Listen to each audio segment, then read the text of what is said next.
मैं pastor Mani Thomas daily Bible संदेश में आप सभी प्रिय विश्वासी भाई बहनों का हार्दिक स्वागत करता हूं। आज 20 जून है और परमेश्वर का धन्यवाद कि उसने हमें फिर से एक नया दिन दिया है, एक नया सवेरा दिया है, ताकि हम अपने जीवन के चाल चलन, सोच विचार और आचरण के द्वारा उस परमेश्वर को महिमा दें जिसने हमें ये जिंदगी दी है। हम उद्धार पाए हुए विश्वासी भाई बहनों का एक ही कर्तव्य है कि हम जहाँ पर भी हैं, जहाँ पर भी प्रभु ने हमें जैसा भी रखा है, प्रभु के लिए चमके। अपने जीवन के चाल चलन, आचरण और सोच विचार के द्वारा उस परमेश्वर को महिमा दें जिसने हमें उद्धार दिया है, अपने बेटे यीशु के लहू से खरीद लिया है। मैं आप में से प्रत्येक का दिल से धन्यवादी हूँ, आभारी हूँ कि आपने अपना कीमती वक्त निकाला कि आज आप इस डेली बाइबल संदेश में हमारे साथ जुड़ सकें। मेरी प्रार्थना है कि आज के डिवोशंस के द्वारा, यानी कि आज के वचन के द्वारा, परमेश्वर अपनी पवित्र आत्मा के द्वारा हम में से प्रत्येक के दिलों से बातचीत करे। हमने पतरस की किताब का अध्ययन शुरू किया है और आज हम पहला पतरस 1 अध्याय और उसकी 3 आयत से आगे देखेंगे। यहाँ पर लिखा है, पतरस विश्वासियों को लिखता है, हमारे प्रभु मसीह के परमेश्वर और पिता का धन्यवाद हो, जिसने यीशु मसीह के मरे हुओं में से जी उठने के द्वारा अपनी बड़ी दया से हमें जीवित आशा के लिए नया बनाया है। कितनी अद्भुत बात यहाँ पर पतरस लिखता है। पतरस इस अंश में विश्वासी लोगों के उद्धार का आरंभ से लेकर अंत तक का वर्णन करता है। हमारा उद्धार परमेश्वर की महान दया से आरंभ होती है। उसकी दया इतनी महान है कि उसने हम जैसे अयोग्य, हम जैसे दूषित, नालायक, पापी लोगों को बचा लिया, हम पर रहम की, हम पर दया की। परमेश्वर ने अपनी महान दया में हमें एक नया जीवन दिया है और एक नया जीवित आशा भी प्रदान की है। कितनी अद्भुत बात है।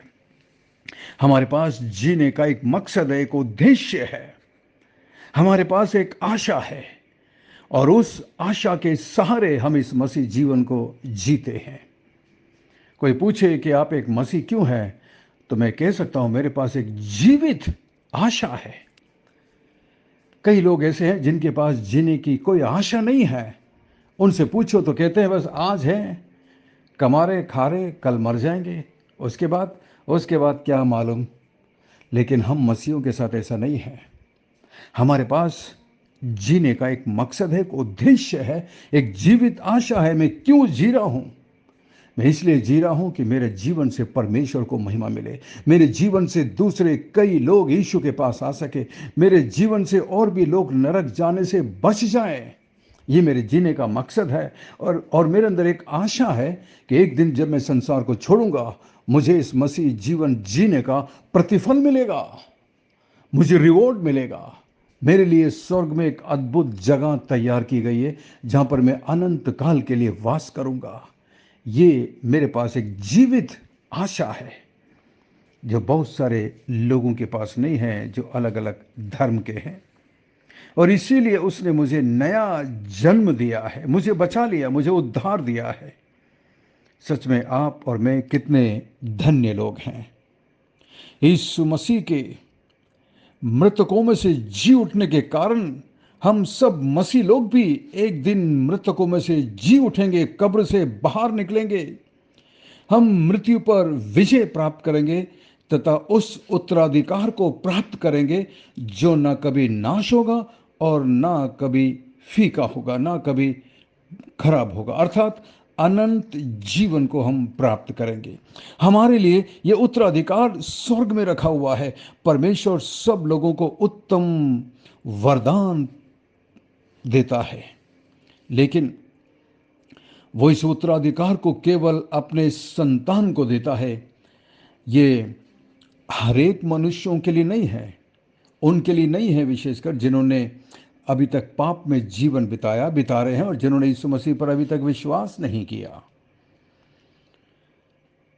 ये उत्तराधिकार, ये आशीष केवल आपके लिए और मेरे लिए है, जिसने यीशु मसीह पर विश्वास किया है, उसे अपने जीवन का उद्धारकर्ता माना है, अपने जीवन का स्वामी माना है। आगे देखिए 5वीं आयत में, जिनकी रक्षा परमेश्वर की सामर्थ्य से विश्वास के द्वारा उस उद्धार के लिए जो आने वाले समय में प्रकट होने वाली है की जाती है। इस कारण तुम मग्न होते हो, यद्यपि अवश्य है कि अभी कुछ दिन के लिए नाना प्रकार की परीक्षाओं के कारण दुख में हो। नाना प्रकार की परीक्षाओं के कारण कई बार हमारे जीवन में दुख आता है, लेकिन ये भी बहुत बहुत जरूरी है। परमेश्वर हमारे विश्वास को परखने और हमारे विश्वास को दृढ़ करने के लिए हम पर कई प्रकार की, नाना प्रकार की परीक्षाओं को आने की अनुमति देता है। उसकी अनुमति के बिना हमारे साथ कुछ नहीं हो सकता। ये उसकी अनुमति होती है। जिस तरह परमेश्वर ने अय्यूब के जीवन में अनुमति दी थी शैतान को काम करने के लिए, और न शैतान की इतनी हिम्मत नहीं है कि वो आपका और मेरा कुछ बिगाड़ सके, बल्कि शैतान आपको और मुझे देखकर डरता है, कांपता है, घबराता है। लेकिन परमेश्वर उसे अनुमति देते हैं कि इसके विश्वास की परीक्षा करो। परमेश्वर अनुमति देता है।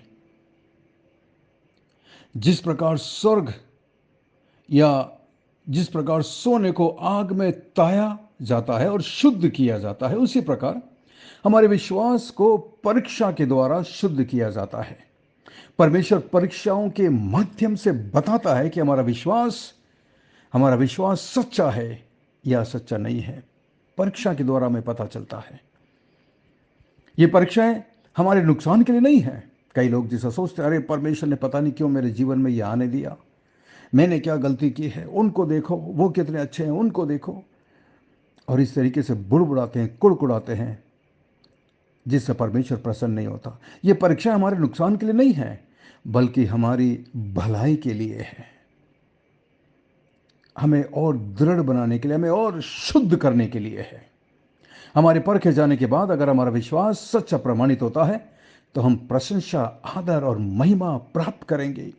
हमें ये प्रशंसा, महिमा और आदर प्रभु यीशु मसीह के प्रकट होने पर, अर्थात उसके पुनर्आगमन पर दिया जाएगा। असंख्य मसीहों के सामने कितनी बड़ी आदर, कितना बड़ा सम्मान होगा। यदि हमारा विश्वास जांच या परख में असफल निकलता है, बुरा निकलता है, गलत निकलता है, तो हम जो कुछ करते हैं वो सब व्यर्थ है। हमारा चर्च जाना, हमारा बाइबल पढ़ना, परमेश्वर की सेवा के लिए देना, जो कुछ भी हम करते हैं सब व्यर्थ होगा यदि हम अपने विश्वास में, जब हमारे विश्वास की परीक्षा होती है और यदि हम उसमें सफल नहीं होते हैं, कितनी बुरी बात होगी। क्योंकि जो कुछ हम करते हैं हम विश्वास से करते हैं, और यदि हमारा विश्वास ही जब परखा जाए तो असफल हो जाए, तो फिर हमारे कार्य किस काम के। विशेष करके शैतान हमारे विश्वास पर आक्रमण करता है। यीशु ने, आपको याद है, पतरस से कहा था, हे शमौन, देख शैतान ने तुम लोगों को मांग लिया है कि गेहूं की नाई फटके, परंतु मैंने तेरे लिए प्रार्थना की है कि तेरा विश्वास ना जाए। प्रभु यीशु मसीह आज आपके लिए, मेरे लिए प्रार्थना करता है, परमेश्वर के दाहिनी ओर बैठ करके। यदि आज आप और मैं जीवित हैं, जिंदा हैं, तो ये केवल प्रभु यीशु मसीह की दया और अनुग्रह की वजह से, उसकी प्रार्थना की वजह से, उसके मध्यस्थता की वजह से है। परमेश्वर पिता के पास बैठकर वो हमारे लिए प्रार्थना करता है, हमारे लिए विनती करता है, ताकि हमारा विश्वास स्थिर रहे और हम अपने विश्वास में दृढ़ रहें। लूका 22 और उसकी 31 से 32 में आप इस घटना को पढ़ सकते हैं, जब प्रभु यीशु मसीह ने पतरस से कहा था कि शैतान ने तुमको मांग लिया है। देखा, शैतान ने मांगा है। शैतान आपको और मुझे यीशु के हाथों से छीन नहीं सकता। वो मांगता है थोड़े समय के लिए कि प्रभु, हे परमेश्वर, मुझे इस भाई को, इस बहन को दे दो, 1 दिन के लिए, 2 दिन के लिए, मैं परखूंगा इसकी। और यदि परमेश्वर को अच्छा लगता है, भाता है, तो वो उसे इजाज़त देता है, वरना शैतान आपका और मेरा एक बाल भी बांका नहीं कर सकता।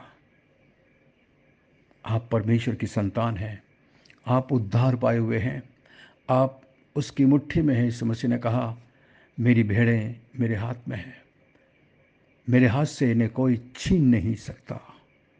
उसका हाथ सामर्थी है, इसलिए चिंता मत करिए। थोड़े समय के दुख पे आप निराश मत हो जाइए। थोड़े समय के लिए जब परेशानी आपके जीवन में आती, निराश मत हो जाइए। स्वाभाविक है इसका आना स्वाभाविक है, और ये हमारे विश्वास को मजबूत करने के लिए अच्छा। मैंने ऐसे कई लोगों को देखा है जिनके जीवन में काफ़ी परीक्षाएं आई, लेकिन वो हमेशा के लिए नहीं थी, कुछ समय के लिए थी, यानी कि कुछ दिन के लिए, कुछ सप्ताह के लिए, कुछ महीने के लिए, शायद कुछ साल के लिए भी हो सकता है। लेकिन उसके बाद मैंने उन्हें उनके विश्वास में मजबूत होते हुए देखा है, और आज परमेश्वर उन्हें महान तरीके से इस्तेमाल कर रहा है। परमेश्वर आपको और मुझे भी इस्तेमाल करने से पहले हमें तैयार करेगा, हमें परखेगा, मजबूत करेगा, आग में हमें तपाएगा, ताकि हम शुद्ध होकर निकलें। क्योंकि परमेश्वर किसी भी अशुद्ध मनुष्य को, किसी अशुद्ध पात्र को इस्तेमाल नहीं कर सकता। हमें अपने आप को जांचना है और परखना है कि हमारा जीवन कैसा है। आइए हम प्रार्थना करें। स्वर्ग में विराजमान जीवित और जिंदा परमेश्वर, अनुग्रहकारी दयालु पिता, विलंब से कोप करने वाले अति करुणामय परमेश्वर, धन्यवाद। आज के वचन के लिए धन्यवाद प्रभु। पवित्र आत्मा, धन्यवाद हमारे दिलों से बातचीत करने के लिए। हमें क्षमा करना, माफ़ करना प्रभु, जब हम कई बार अपने विश्वास में गिर गए, कई बार जब हम अपने विश्वास में हिल गए प्रभु, हार गए, निराश हो गए। हमें क्षमा करना, हमें माफ़ करना प्रभु जी। हम जानते हैं आपकी दया, आपका अनुग्रह अभी भी हमारे जीवन पर है, इसीलिए हम जिंदा हैं। मैं प्रार्थना करता हूँ इस वक्त मेरे साथ मेरी बहन जो प्रार्थना कर रही है प्रभु जी, आप उसकी परेशानी को जानते हैं। वो अपने पति के लिए प्रार्थना कर रही है, अपने बच्चे के लिए प्रार्थना कर रही है प्रभु जी। आप उनकी प्रार्थना को सुनकर जवाब दीजिए। मेरी बहन इस वक्त प्रार्थना कर रही है अपनी बीमारी के लिए प्रभु जी। कई दिनों से इस तकलीफ़ में परेशान है प्रभु, लेकिन मान परमेश्वर, मैं नहीं जानता ये कब तक होगी। अय्यूब की तरह शायद वो कठिन परीक्षा से होकर गुजर रहे हैं। आप उन्हें प्रभु इस परीक्षा के दौरान शुद्ध कर, मजबूत कर और दृढ़ बना दे प्रभु जी। मैं प्रार्थना करता हूँ मेरी बहन के लिए जो अपने परिवार के लिए प्रार्थना कर रही है, अपने जॉब के लिए प्रार्थना कर रही है, और मैं उन जवान बहनों के लिए प्रार्थना करता हूँ प्रभु जो अपने जीवन साथी के लिए प्रार्थना कर रही हैं। आप उन पर अनुग्रह और दया करिए। मैं प्रार्थना करता हूँ इस वक्त मेरे भाई के लिए प्रभु जी, जो इस वक्त मेरे साथ प्रार्थना में है और अपने परिवार के लिए प्रार्थना कर रहे हैं, अपनी पत्नी के लिए प्रार्थना कर रहे हैं, अपने बच्चों के लिए प्रार्थना कर रहे हैं, उनके जॉब के लिए, उनके करियर के लिए, उनकी शादी के लिए प्रार्थना कर रहे हैं प्रभु। उनके ऊपर एक बोझ है, आप जानते हैं उस बोझ को। आप अनुग्रह और दया करिए प्रभु जी, मदद करिए प्रभु। अपनी पवित्र आत्मा के द्वारा उन्हें सिखाइए कि ये जो परीक्षा की घड़ी है, इसमें वो दृढ़ बने रहें, मजबूत बने रहें। धन्यवाद प्रभु। मैं प्रार्थना करता हूँ इस बाइबल संदेश ग्रुप में हमारे जितने भी विश्वासी भाई बहन, आंटी अंकल जुड़े हुए हैं प्रभु जी, जो हमारी सेवकाई को सपोर्ट करते हैं, मदद करते हैं। आपकी बड़ी कृपा, आपकी दया, और प्रभु मलाकी में दिए गए वायदे के अनुसार आप प्रत्येक पर अपनी आशीष उंडेलना प्रभु। धन्यवाद, धन्यवाद, धन्यवाद। हमारी विनती प्रार्थना को सुनकर जवाब देने के लिए धन्यवाद। सब कुछ यीशु मसीह के मीठे महापवित्र नाम से मांगते हैं, आमीन, आमीन। बहुत बहुत धन्यवाद हमारे साथ बने रहने के लिए। परमेश्वर आपको बहुत बहुत आशीष दे। मैं आशा करता हूँ आज के संदेश के द्वारा परमेश्वर ने आपके दिलों से बातचीत की है। यदि आप आशीषित हुए हैं तो आप इसे ज़रूर अपने दोस्तों के साथ शेयर करिएगा। और यदि ये संदेश आप पहली बार सुन रहे हैं तो आप हमारे व्हाट्सएप ग्रुप में शामिल हो सकते हैं। हमारा नंबर है 9927464924। Pastor Mani Thomas, Emmanuel believers church, Agra. हम आपसे प्रेम करते हैं, आपकी परवाह करते हैं, आपके लिए प्रार्थना करते हैं। हमारे लिए भी प्रार्थना करिएगा। आज का सवाल है 6 और 7 आयत को पढ़कर बताइए कि हमारे विश्वास की परीक्षा क्यों होती है। परमेश्वर आपको बहुत बहुत आशीष दे। God bless you, we love you, have a great day and take care of yourself. अपना ख्याल रखिएगा इस गर्मी के मौसम में।